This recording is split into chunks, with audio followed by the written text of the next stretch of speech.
जय हिंद प्यारे बच्चों। मैं डॉक्टर उमा पांडे स्वागत करती हूँ आपका इंस्टा संस्कृत में। इंस्टा संस्कृत जहाँ आपको मिलता है कक्षा 4 से लेकर 12 तक के व्याकरण बिंदुओं और पाठ्य पुस्तक की सरल व्याख्या। आज संस्कृत व्याकरण के अंतर्गत हम सीखेंगे द्वंद्व समास। इससे पहले हम तत्पुरुष समास, अव्ययीभाव समास, कर्मधारय समास और द्विगु समास कर चुके हैं। आशा है आपने उन सबको बहुत अच्छे से समझ लिया होगा, और अगर आप वो वीडियो नहीं देख पाए हैं तो डिस्क्रिप्शन में उसका लिंक दिया गया है, आप वहां से उसको देख सकते हैं। आइए आगे चलें।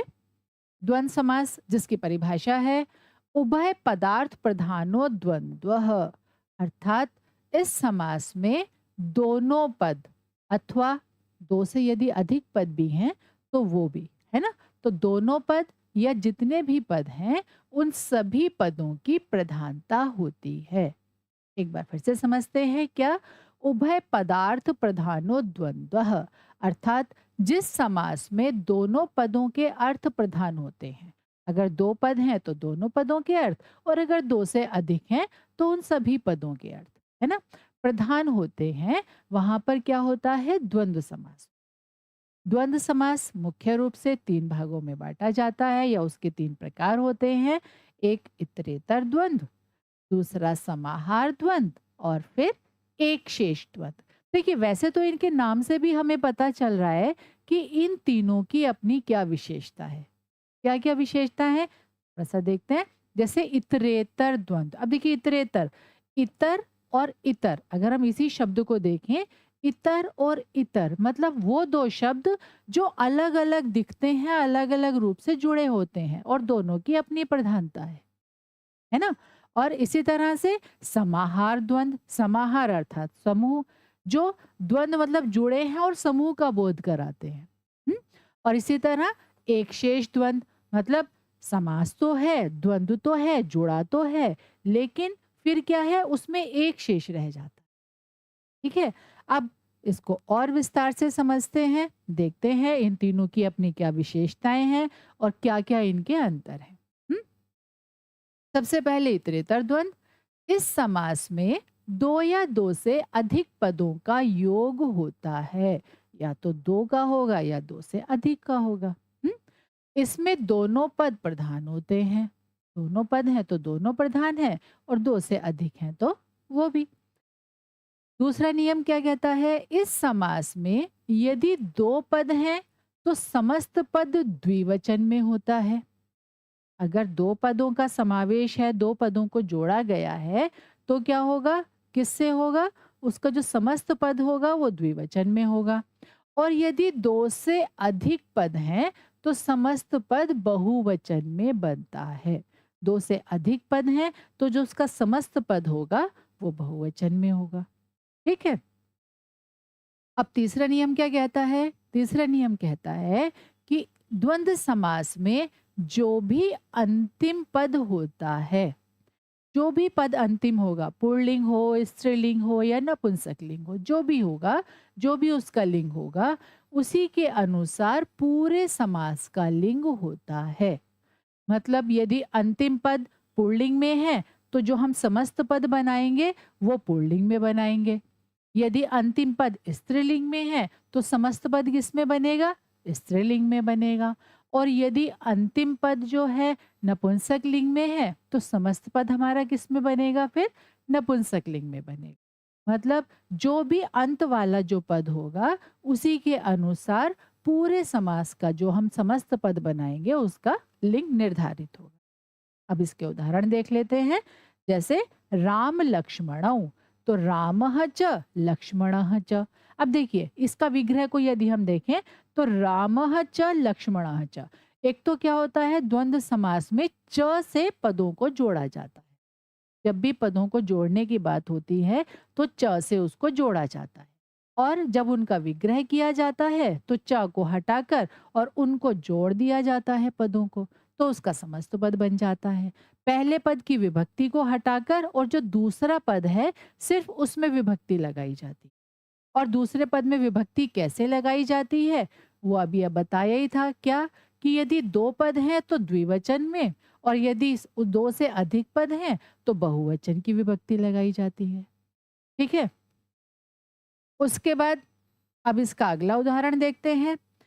राम भरत लक्ष्मणा। हाँ, राम भरत लक्ष्मणा। हाँ, अब देखिए यहाँ पर क्या है, इस समस्त पद को यदि हम ध्यान से देखें तो यहाँ समस्त पद में बहुवचन है, प्रथमा विभक्ति बहुवचन, है ना?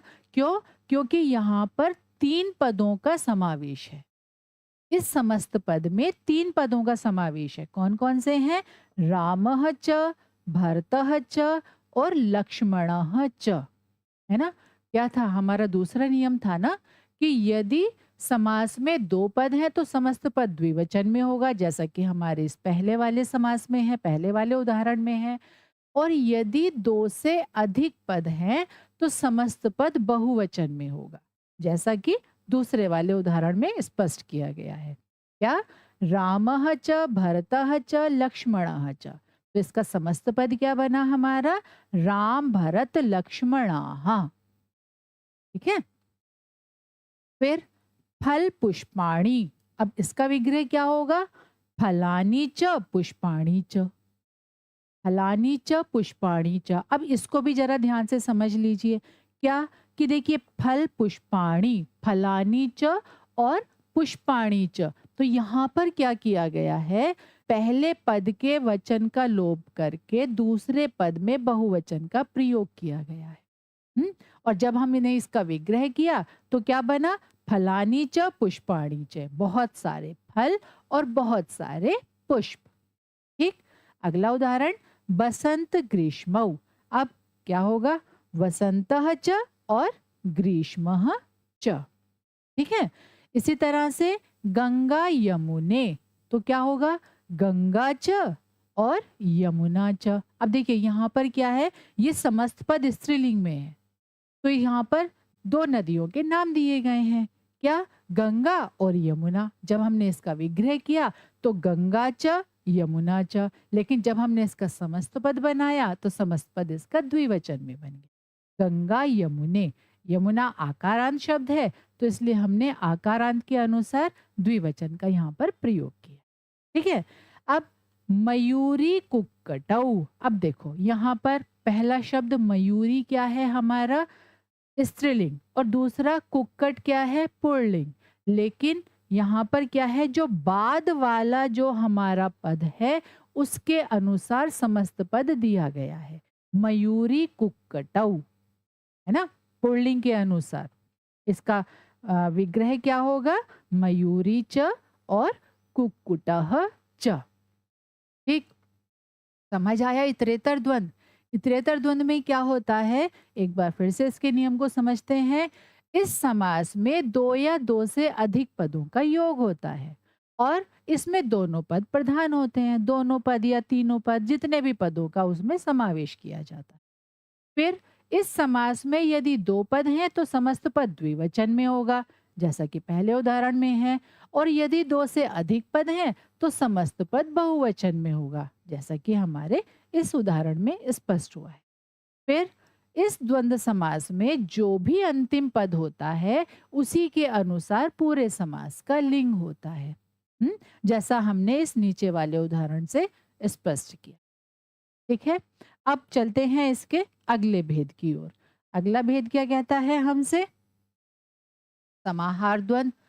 समाहार द्वंद में क्या है इसके नियम? समास में ऐसी संज्ञाएं जो च से जुड़ी होने पर अपना अलग अर्थ तो बताती हैं, मतलब च से तो जुड़ी होती हैं, अपना अलग अर्थ भी बताती हैं, पर समाहार अर्थात समूह का बोध कराती हैं, एक समूह के बारे में बताती, और तो वह क्या होता है? समाहार द्वंद कहा जाता है।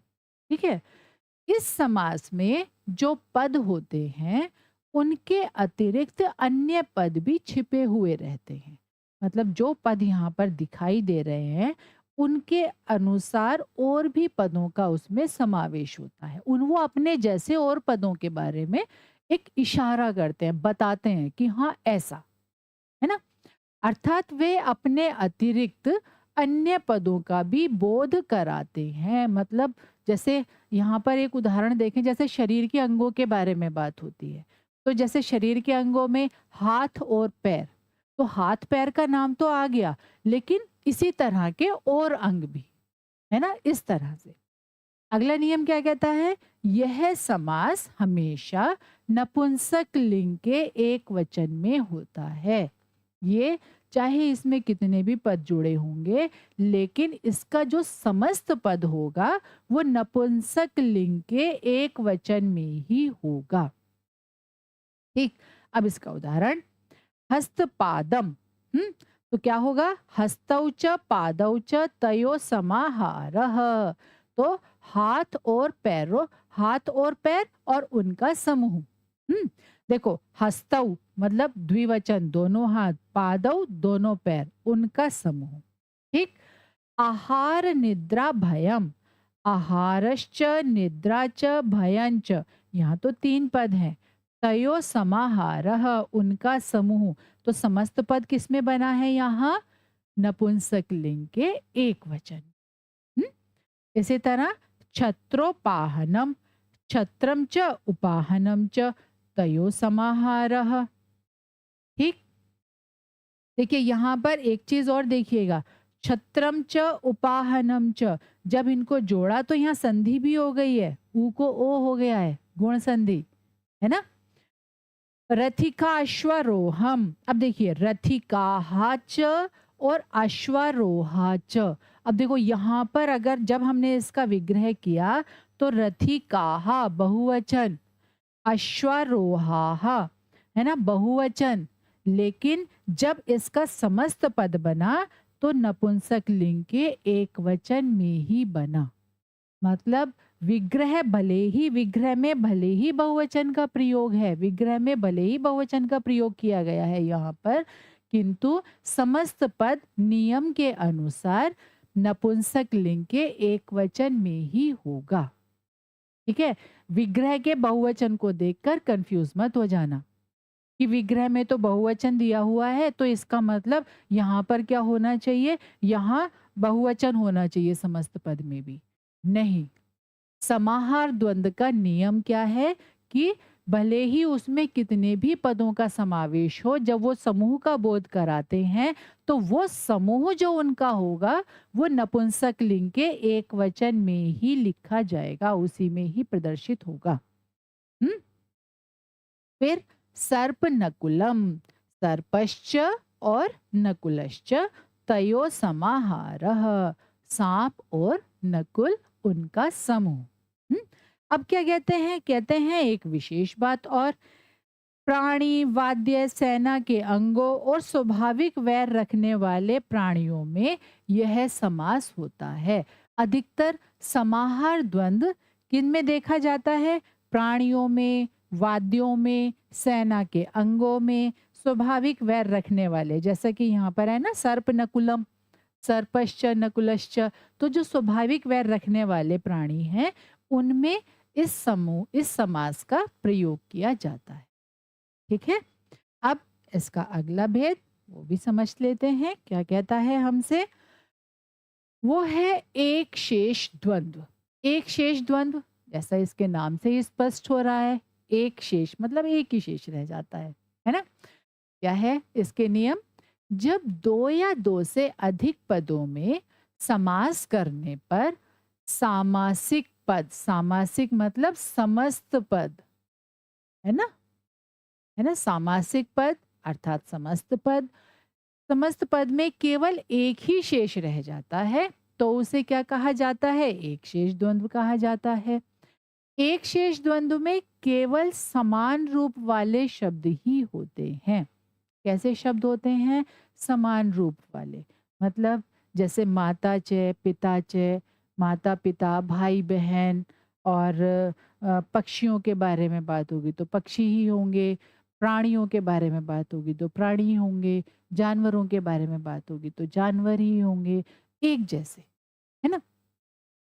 और समास का वचन समास में आए हुए शब्दों की संख्या के अनुसार ही होगा। मतलब जो जितने भी पदों का समास किया जाएगा, 2 का, 3 का, है ना, जितने भी पदों का समास होगा उसका वचन उन्हीं के अनुसार होगा। किसका? समस्त पद का। समस्त पद का वचन उन्हीं के अनुसार होगा। किसके अनुसार? समास में आए हुए पदों के अनुसार। यदि समास में पुल्लिंग तथा स्त्रीलिंग दोनों ही हो तो समस्त पद पुल्लिंग पद में रहेगा। क्या होगा?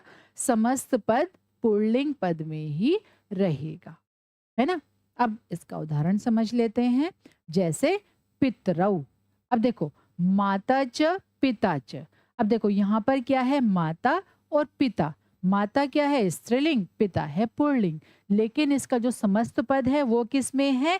पितरौ, नियम के अनुसार पुल्लिंग में। ठीक है। और देखो, माता और पिता इन दोनों में क्या है? एक ही शेष है। क्या? पितरौ। पितरौ का अर्थ माता च पिता च। ठीक है। और क्या कहते हैं? एक और जो नियम था हमारा कि समास का वचन समास में आए हुए शब्दों की संख्या के अनुसार होगा। तो यहाँ पर कितने जने हैं? एक माता है और एक पिता है, तो इसलिए यहाँ पर पितरौ द्विवचन में आया है। ठीक है। और पुत्रौ, पुत्रश्च दुहिता च। अब पुत्र और पुत्री इन दोनों का समास जब हुआ तो नियम के अनुसार क्या हुआ? समस्त पद पुल्लिंग में आया, तो क्या बना? पुत्रौ। हम्म फिर अजौ, अजाच, अजश्च, अजा और अज। ठीक है। चटकौ, चटका च चटकश्च, चटका और चटक। ठीक है। फिर भ्रातरौ, भ्राता च स्वसा च, भ्राता और बहन। समझ आया? एक शेष द्वंद। जब क्या होता है? दो पदों में से केवल एक ही शेष रह जाता है तो वहां पर एक शेष द्वंद्व कहा जाता है। एक शेष द्वंद्व होता है। ठीक। आइए अब थोड़े से उदाहरण कर लेते हैं। उदाहरण से इनकी और पुनरावृत्ति हो जाएगी। जैसे शिव केशवौ, तो क्या बनेगा? शिवः च और केशवः च। हरिहरौ, क्या होगा? हरि च और हरः च। ठीक है। धर्मार्थौ, तो धर्मः च और अर्थः च। छत्रोपाहनम, तो क्या बनेगा? छत्रम च और उपाहनम च। यहाँ पर म हम ऊपर ले लेंगे, है ना। तयो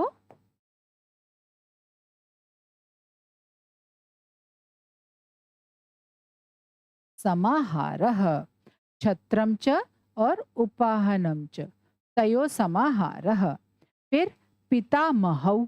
तो क्या है? क्या बनेगा? हाँ, पितामही च और पितामह च। पितामही च, पितामह च, तो क्या बना? पितामहौ। और उसके बाद भ्रातरः, तो क्या होगा? हम्म भ्रातरः च और भगिनी च। अब देखो, भ्रातरः च भगिनी च, बहुत सारे भाई और बहन। तो यहाँ पर समस्त पद क्या हुआ? बहुवचन में भ्रातरः। ठीक है। समझ आया?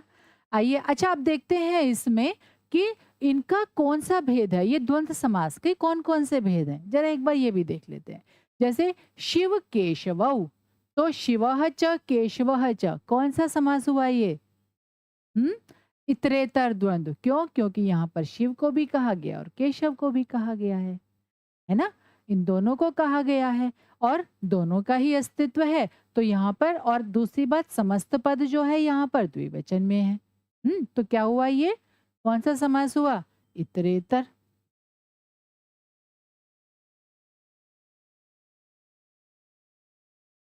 ठीक। हरिहरऊ, ये भी इतरेतर। धर्मार्थऊ, ये भी इतरेतर। ठीक है। छत्रोपाहनम, यहाँ पर छत्र और उपाहन दो वस्तुओं के बारे में बताया गया है और उनके समूह के बारे में बताया गया है। तो क्या हुआ? समाहार द्वंद्व हो गया। पितामहौ, पितामही च पितामह च, लेकिन जो समस्त पद है वो क्या है? पुल्लिंग में है और द्विवचन में पितामहौ। तो कौन सा होगा ये? हम्म एक शेष। ये हुआ एक शेष द्वंद्व। ठीक है। इसी तरह से भ्रातरः, भ्रातरः च भगिनी च, तो क्या होगा? हम्म ये भी एक शेष। ठीक है, समझ आया? पक्का? अब एक बार फिर से इसकी पुनरावृत्ति कर लेते हैं। क्या पढ़ा आज हमने? आज हमने पढ़ा द्वंद्व समास।